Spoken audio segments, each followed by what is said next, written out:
और आपको बताएं कि वज़ीर आला पंजाब की मुआविन खुसूसी फिरदौस आशिक अबान ने कहा है कि सिंध हुकूमत पानी पर सियासत कर रही है। पंजाब बड़ा भाई है, सिंध की मुआवनत करता रहेगा।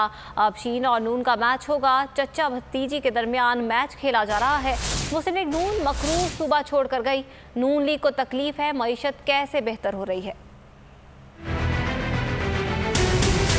आला की बड़ी क्लियर इंस्ट्रक्शंस हैं कि पंजाब बड़ा भाई है और बड़ा भाई जो है कानून दायरा कार में रहते हुए हर तरह की मावनत और सपोर्ट सिंध को देता रहेगा। नून और शीन का मैच चलेगा और चचा और भतीजे की जो लीग है उसमें आप देखेंगे चचा और भतीजी जो मैच खेला जा रहा है शीन वर्सेस नून, उस मैच से पहले आप फारिग हो जाएं। आपकी परेशानी इस बात पे है कि जिस मैशत को तबाह करके जबो हाली में उखड़ी हुई सांसों वाली मैशत जो है उसको वजीर आजम की क़यादत में किस तरह से ये हुकूमत जो है ना सिर्फ बहाल करने में कामयाब हुई है। इस साल के दिसंबर तक यानी एंड ऑफ दिसंबर तक तमाम जो पंजाब के रिहायशी हैं वो हेल्थ कार्ड के से मुस्तफ़ीद होना शुरू हो जाएंगे।